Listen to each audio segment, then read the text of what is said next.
Mtazamaji, katika sekta ya kilimo hapa nchini, zao la mwani huzalishwa kwa wingi zaidi katika pwani ya Afrika Mashariki, ambapo Tanzania inatajwa kuwa kinara katika uzalishaji wa zao hilo barani Afrika, huku visiwa vya marashi ya karafuu Zanzibar ikiwa ndio kitovu cha uzalishaji wa zao hilo katika mikoa ya pwani.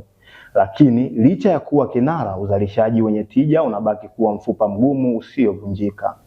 Fuatana na ripoti ya Kasim Sadat inatujuza kwa kina. Takwimu zinaonesha Tanzania ndiyo nchi inayozalisha zao la mwani kwa wingi, ambapo inatajwa zaidi ya 92% ya zao hilo huzalishwa visiwani Zanzibar. Hapa Unguja inatajwa kuwa kitovu cha uzalishaji wa zao hili la kibiashara. Kwa miaka na mikaka limegeuka fursa kubwa ya kiuchumi kwa wakazi wa kisiwani hapa, kama ambavyo usuli unatanabainishwa. Mwani baada ya kulimwa na kuingia kwenye viwanda unatengeneza vitu vingi, ikiwemo sabuni, mafuta na dawa nyingi na chakula pia. Kwa hiyo moja kwa moja wanamama wale wanaweza wakaingia kwenye biashara ya mwani, kwenye watalii. Sana sana biashara yao inahusika sana na watalii, wanauza mazao yale na wanajipatia kipato kizuri.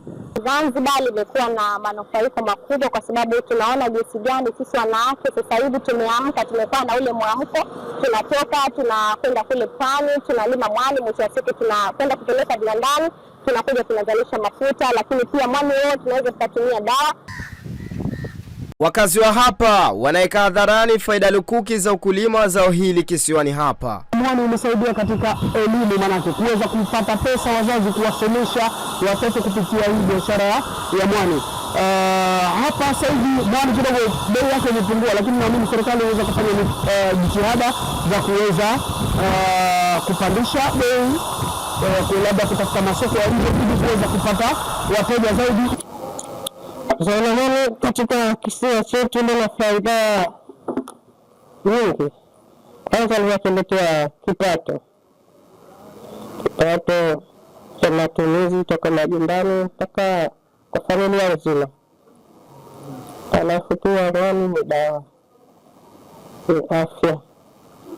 Waswahili waliwahi kunena kwamba hakuna tamu isiyo na chungu, na hizi ni chungu za ukulima wa zao hili kisiwani hapa. Changamoto tunayopitia vijiti hamna, hiyo moja.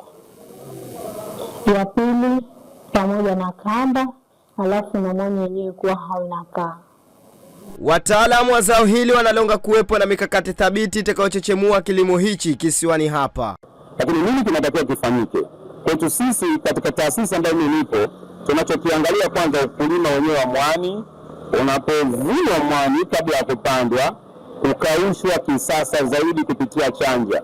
Lakini si kukaushwa tu, ukaushaji wake hauhitaji jua lile kali zaidi ya kutumia mfumo wa sola au namna nyingine katika kuukausha, na baadaye kuupeki kwa grade mwani ambao unakuwa hauna vidonda, hauna athari, na kuuchagua kuweka katika kiwango sangine, pia kuusarifu na kuusaga kwa mashine maalum za mwani.